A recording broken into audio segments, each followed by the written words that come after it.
Ang sabi sa 1 Corinthians 13 verse 11, noong ako'y bata pa, ako'y nagsasalita, nag-iisip, at nangangatwirang tulad ng bata.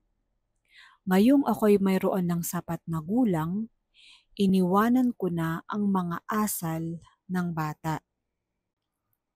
Hindi binanggit ni Paul doon sa verse kung ano yung mga bagay na pinaninindigan niya noon, na isinantabi niya na nung nag-mature na siya. The Lord also grew in wisdom and stature, in favor with God and men. Kaya tayo man sa ating pagiging Kristiyano ay merong mga kilos at kaalaman na nag-iiba habang nag-grow at nagmamature tayo. Kung kayo ay forever nang natrap sa childlike spirituality, isa yang disaster.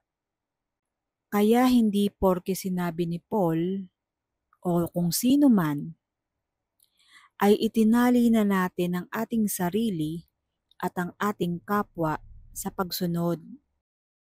Paano kung may sinabi si Paul noong bata pa lang siya sa pananalig na naisantabi na pala niya dahil nag-mature na siya?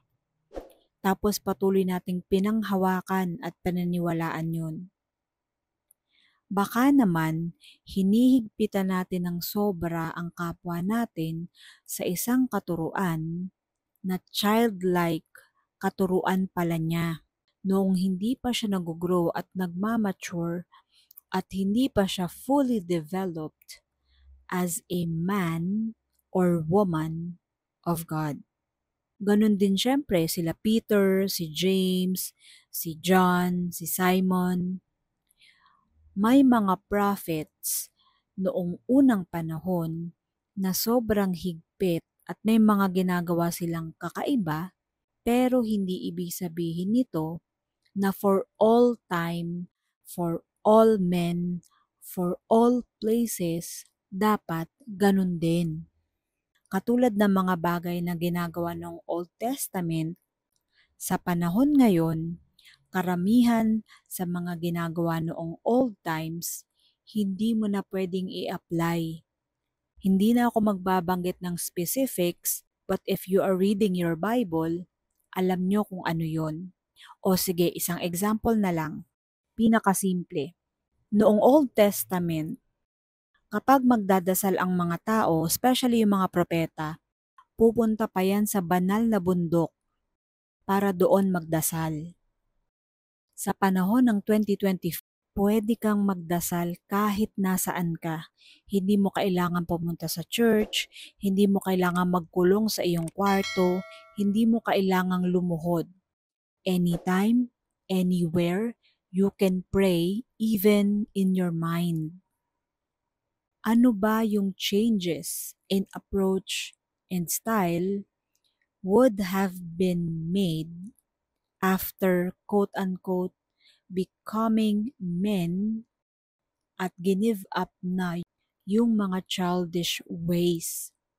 Hindi yan inisa-isa sa atin, kaya tungkulin natin ngayon sa ating sarili at sa isa't isa na suriin yan at pag-aralan.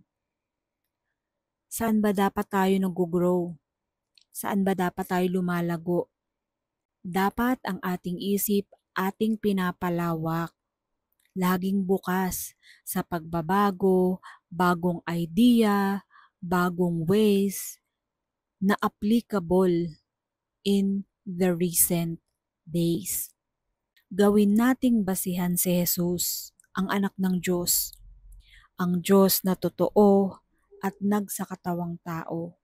Kung meron tayong dapat kopyahin, laging i-quote at gawing modelo, si Jesus lang dapat yun, hindi ang kahit na sino. God bless us all.